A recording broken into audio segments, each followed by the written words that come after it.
तो योद्धाओं, कल आपने द हिंदू का एडिटोरियल एनालिसिस अगर सुना होगा तो उसमें 2 इम्पॉर्टेंट एडिटोरियल आया था।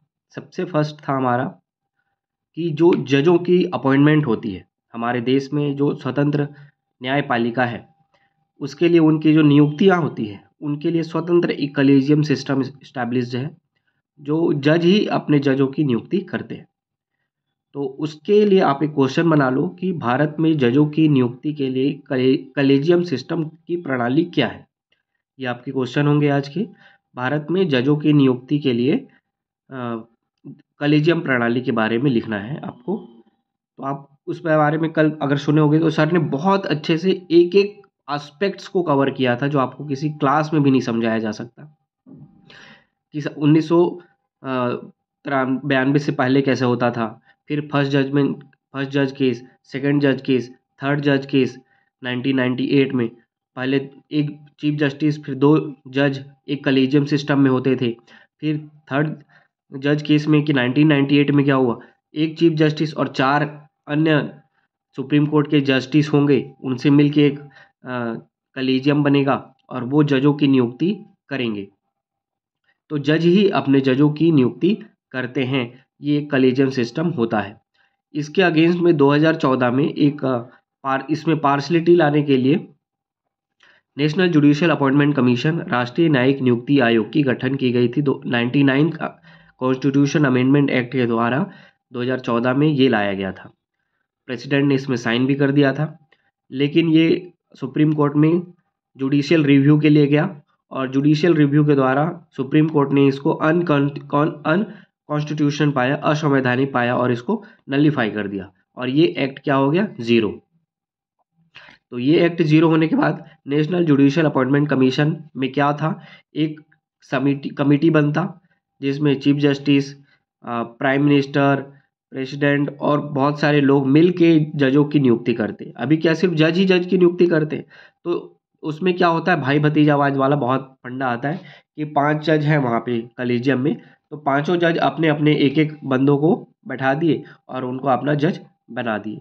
लेकिन जब उसमें दूसरे फील्ड के भी लोग आएंगे, जब गवर्नमेंट की भी आएंगी बॉडी और भी कुछ एमिनेंट पर्सन की भी बॉडी आएगी, तो उसमें थोड़ी पारदर्शिता आएगी और जजों की नियुक्ति में थोड़ी सी साफ पाक प्रोसेस होगा। तो इसके लिए हमने national judicial appointment commission 99 amendment 2014 लाया था, जिसको नलीफाई कर दिया गया। तो अभी भी वर्तमान में कलेजियम सिस्टम ही लागू है और थर्ड जज केस में जो बनाया गया था कलेजियम सिस्टम वही लागू है।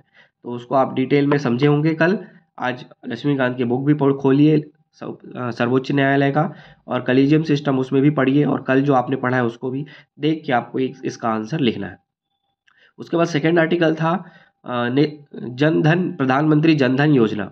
तो इसके बारे में भी बहुत अच्छे से बताया गया था कि 28 अगस्त 2014 में स्टार्ट हुआ था और उसके बाद से अभी तक 10 साल हो गए उसको। तो 10 साल में क्या हुआ, फाइनेंशियल इंक्लूजन, वित्तीय समावेशन का एक सबसे इम्पॉर्टेंट टूल बन के आया और भारत में अभी 10 सालों में लगभग 53 करोड़ जनधन खाते खोले गए हैं, जिसमें 2.3 लाख करोड़ का डिपॉजिट है, 2.3 लाख करोड़ रुपीस का डिपॉजिट है। अब सोचो, अगर ये जनधन खाते नहीं खोले जाते तो 2.3 करोड़ रुपए जो जनधन खातों में गरीबों के पैसे जमा है, वो घर में पैसे होते, वो उनके घर में पैसे होते तो घर में खर्च होते। लेकिन अब बैंकों में पैसे जमा है तो बैंक उस लिक्विडिटी का यूजेस इकोनॉमी में यूज़ करते हैं, उसको लोन देके उसको इकोनॉमिक एक्टिविटी में शामिल करते हैं।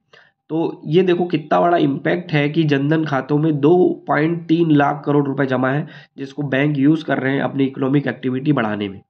तो ये हमारी इंडियन इकोनॉमी में और वित्तीय समावेशन में जो अब जैसे गवर्नमेंट को प्रधानमंत्री जनधन किसान सम्मान निधि का 12,000 रुपये किसानों को मिलता है, महतारी वंदन के तहत हर 1,000 रुपये महिलाओं को मिलता है। तो ये कहाँ पे, पहले क्या होता था कि कैश में प्रोवाइड करते थे, तो जो कैश देने वाला था वो अपना कमीशन खा लेता था या फिर उनको नहीं मिलता था, तो फर्जीवाड़ा बहुत होता था। तो डायरेक्ट जो बेनिफिशरीज हैं उनको इसका बेनिफिट नहीं मिलता था। तो जब खाते खुल गए तो सीधा उसमें क्या किया गया, खातों में पैसा डालना शुरू कर दिया गया। तो जो डायरेक्ट बेनिफिशरी है उसके खाते में पैसा जाता है और वो अपने खाते से विड्रॉ करके अपने इस्तेमाल करता है। तो ये एक चीज़ आई। उसके बाद क्या हुआ, जैम। आप जैम ट्रिनिटी के बारे में भी एक यूथ वर्ड सुने होंगे, तो जैम ट्रिनिटी को भी 2 नंबर के सवाल में आप लिख सकते हो। जैम ट्रिनिटी मतलब जनधन, आधार, मोबाइल, तीनों का ट्रिनिटी एक यूज होना। तो जनधन के माध्यम से हमने जनधन अकाउंट खोला, मोबाइल के माध्यम से बैंक अकाउंट को मोबाइल से भी लिंक, मोबाइल नंबर से लिंक किया, और आधार से उस अकाउंट को लिंक करके ये प्रूफ किया कि एक इंसान का एक ही बैंक अकाउंट है। और वो अब क्या था, पहले 2-3 बैंक अकाउंट होते थे, सभी अकाउंट को देके एक ही बेनिफिशियरी 3-4 अकाउंट से बेनिफिट लेता रहता था। लेकिन अब आधार से लिंक हो गया तो एक इंसान का तो एक ही आधार होगा, क्योंकि वो बायोमेट्रिक से भी ऑथेंटिकेट है। तो इस कारण एक बेनिफिशियरीज को मिलता है। तो ये जैम ट्रिनिटी के माध्यम से इसको डिजिटल इंडिया का बहुत ही बड़ा इम्पैक्ट भी बोला जा सकता है। तो ये डिजिटल इंडिया का और जैम ट्रिनिटी से भी आप यूज़ कर सकते हो। तो आप क्वेश्चन क्या लिखोगे कि प्रधानमंत्री जनधन योजना का भारतीय समाज के वित्तीय समावेशन में बहुत महत्वपूर्ण भूमिका रही है, सिद्ध कीजिए। तो आप इसमें पूरा डाटा के साथ अपने आंसर्स को लिखोगे, कल के आंसर्स को, और आप उसमें बताओगे कि 53 करोड़ अकाउंट में से 55% अकाउंट जो होते हैं वो महिलाओं के अकाउंट खोले गए हैं, और 53 करोड़ गरीबों के अकाउंट खोले हैं, और इसमें इतने सारे पैसे भी जमा हैं। इससे क्या बेनिफिट्स हैं, इसके क्या और फ्यूचर में बेनिफिट्स हो सकते हैं, इससे पहले की प्रोसेस क्या थे, और अभी कैसे क्या चेंजेस आ चुके हैं, ये सारी चीज़ों को कल के हिंदू एडिटोरियल एनालिसिस में बहुत अच्छे से सुमित सर ने समझाया था। उसको आप देख के इसके आंसर्स को लिखने की कोशिश करेंगे। ये तो रहा कल का टारगेट में, कल की वीडियो में आज आप करेंगे। और हमारा जो टारगेट चल रहा है, सॉफ्ट टारगेट चल रहा है, पॉलिटी के 2 चैप्टर आपको मैंने दिया। पहला चैप्टर थोड़ा छोटा था तो 2 चैप्टर ऐड करके दिया है, दोनों चैप्टर को पढ़िए, छोटा छोटा है, ज़्यादा टाइम नहीं लगेगा, लक्ष्मीकांत की बुक से पढ़िएंगे। और अगर आप इंडियन पोर्शन में जब आप पढ़ते हैं तो उसको लक्ष्मीकांत से पढ़ रहे हैं, उसको फिर आपको अगर रिवाइज करना है, जो आपको कंसाइज फॉर्म में 1-2 पेज में ही सारी चीज़ें, जो भी काम की चीज़ें हैं वो लिखा हुआ मिल जाए, आपको अलग से टाइम वेस्ट नहीं करना है नोट्स बनाने में। तो आप क्या करोगे, ये हरिराम उल्टा दिख रहा है, हरिराम पटेल सर की सामान्य अध्ययन की एक बुक आती है, इंडियन जीएस का एक बुक आता है हरिराम पटेल सर का। मेरे पास 2022 एडिशन की वाइट कलर की बुक है, तो अभी देख लेना 2024 का कौन सा एडिशन में कौन सा कलर का आया होगा, वो आप देख के ये बुक जरूर ले लेना। इसमें आपका पॉलिटी, हिस्ट्री, इकोनॉमी, एनवायरनमेंट, कला संस्कृति, सब कुछ आपका इंडियन जीएस में जो कवर होना चाहिए सब कुछ कवर है। इस बुक को आप अपने साथ जरूर रखो। और जब आप पॉलिटी लक्ष्मीकांत से पढ़ने जाते हो तो लक्ष्मीकांत को पढ़ रहे हो तो थोड़ा लंबा प्रोसेस होता है, उसको जरूर पढ़ो 2-3-4 बार, और एक बार 2 बार इस बुक से भी फाइनली पढ़ लेना, तो ये रिवीजन मोड के लिए भी काम आता है। तो ये बुक आप जरूर रखो, और साथ में ऑब्जेक्टिव भी जरूर लगाना है। इसके बाद जो छत्तीसगढ़ के हिस्ट्री का टॉपिक जो आपको मिला है, आप के पास जो प्रीलिम्स वाला जो बुक होता है छत्तीसगढ़ विशिष्ट अध्ययन का, उसमें आप हिस्ट्री वाला बुक उनका अलग है, हरिराम पटेल सर का हिस्ट्री वाला बुक अलग है। तो उसमें से ऊपर से जो भी आप देखते आएंगे कि वैदिक काल, फिर प्रागैतिहासिक ऐतिहासिक, वैदिक काल से फिर बौद्ध धर्म, जैन धर्म, तो मैंने आपको जहाँ तक जैन धर्म तक दिया है, तो आप वहाँ तक कंप्लीट कर लेना, और ऑब्जेक्टिव भी ज़रूर लगाना। ये इसके ऑब्जेक्टिव लगाने भी बहुत ज़रूरी है। तो ये करने के बाद ये आपका रहेगा। उसके बाद मैंने पिछले वीक टेस्ट लिया था बिहेवियरल साइंस में एनवायरनमेंट का, उसमें कुछ क्वेश्चन के आंसर्स आप सब मोस्टली 95% लोगों ने गलत लिखा है। तो एक क्वेश्चन क्या था, भारत एक वृहद मेगा बायोडाइवर्सिटी वाला कंट्री है, भारत एक वृहद जैव विविधता वाले राष्ट्र के रूप में जाना जाता है, इसको प्रूव करने के लिए आया था। तो इस क्वेश्चन के आंसर्स में आपने रीज़न बताया है कि क्यों क्यों क्यों है, तो ये आपको नहीं बताना था। आपको इसके आंसर्स में लिखना चाहिए कि भारत के धरातल के स्वरूप, मैं बोलते जा रहा हूँ आप लिख भी सकते हो, कि भारत के धरातल के स्वरूप तथा जलवायु में भिन्नता, भौगोलिक परिस्थितियों में विभिन्नता के कारण वृहद जैव विविधता पाई जाती है। भारत एक वृहद जैव विविधता वाला देश है। विश्व की कुल भूमि का 2.4% भूमि पर फैले हुए भारत में विश्व की ज्ञात जैव विविधता का लगभग 8% इसकी भौगोलिक सीमा में पाए जाते हैं। भारत का जो भौगोलिक क्षेत्रफल है विश्व के कुल क्षेत्रफल का 2.4% है, लेकिन यहाँ पे टोटल जैव विविधता का 8% पाया जाता है। तो इसके एरिया से ज़्यादा पाया जाता है, तो ये हमारे मेगा बायोडाइवर्सिटी का इम्पॉर्टेंट एक्ट है, प्रोविज़न है, तो इसको आप इंट्रो में लिखे हो। 8% इसकी भौगोलिक सीमा में पाए जाते हैं। विश्व की कुल 17 मेगा बायोडायवर्सिटी में भारत भी शामिल है। कई लोग 12 लिखे हैं, लेकिन एक्चुअल में विश्व की कुल 17 मेगा बायोडायवर्सिटी वाले क्षेत्र हैं, उसमें से भारत भी एक शामिल है, तो ये भी आपको उसमें लिखना चाहिए। उसके बाद आप लिखोगे कि जैव विविधता की दृष्टि से भारत विश्व में 10वें स्थान पर, पॉइंट्स बना के भी लिख सकते हो कि विश्व जैव विविधता की दृष्टि से भारत विश्व में 10वें स्थान पर है, एशिया में 4थे स्थान पर है, और ऐसा आप लिख सकते हो कि विश्व में 10वें स्थान और एशिया में चौथा समृद्ध जैव विविधता संपन्न देशों में शामिल है। फिर आप पॉइंट्स में भी लिख सकते हो कि भारत की कुल वन क्षेत्रफल लगभग जो भी 2023 वाला जो डाटा होगा आप देख लेना, उसमें कितना परसेंट है, 25% के आसपास हो गया होगा हमारा फॉरेस्ट कवर। तो भारत में कुल वन क्षेत्रफल 25% के आसपास है, जो जैव विविधता के प्राकृतिक आवास के रूप में जाना जाता है।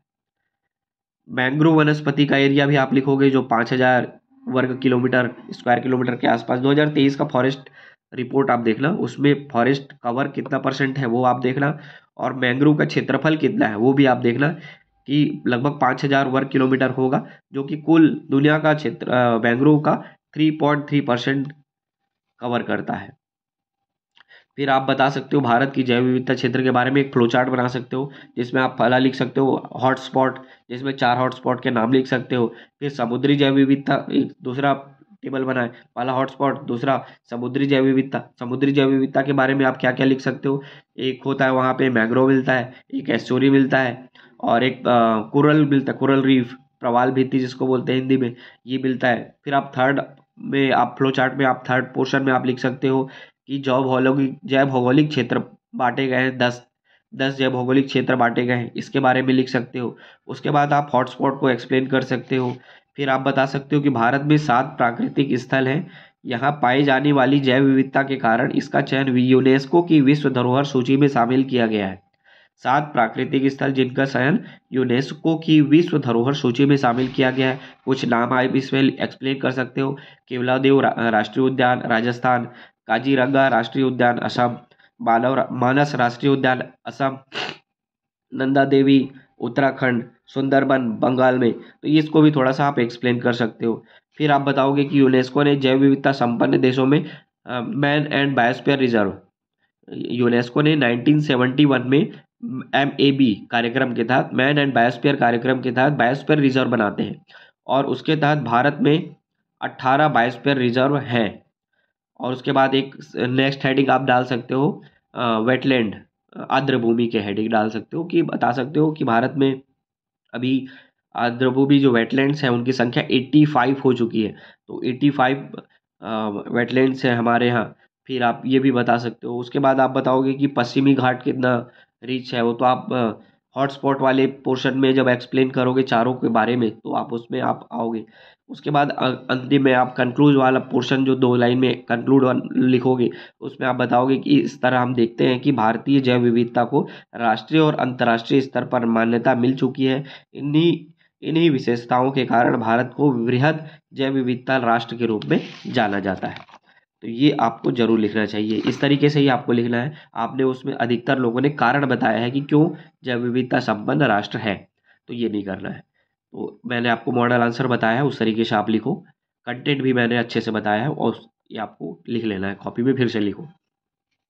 फिर जो जैव विविधता के हॉटस्पॉट की डिफिनेशन है वो भी बहुत लोगों ने अच्छे से नहीं लिखा है, तो हॉटस्पॉट का एक प्रॉपर अच्छे से बहुत कॉन्क्रीट आपका परिभाषा लिख लेना, मैं बता रहा हूँ। लिखो कि विश्व के कुछ भागों में पर्यावरणीय दशा अनुकूल होने के कारण स्थानीय, इंपॉर्टेंट है अंडरलाइन करना, स्थानीय जैव विविधता अत्यंत समृद्ध पाई जाती है। ये स्थल प्राकृतिक एवं मानवीय दृष्टि से महत्वपूर्ण होते हैं। पारिस्थितिक संतुलन को बनाए रखने के लिए जरूरी है कि इन स्थलों की अलग से पहचान की जाए और संरक्षण किया जाए, और इन्हीं को ही पर्यावरणविदों ने हॉटस्पॉट या तप्त स्थल का नाम दिया है। सर्वप्रथम नॉर्मन मेयर्स ने 1885 में इस संकल्पना का इस्तेमाल किया था। उसके बाद आपके ये प्रॉपर एक अपना डेफिनेशन हुआ, इतना आपको डेफिनेशन में लिखना था।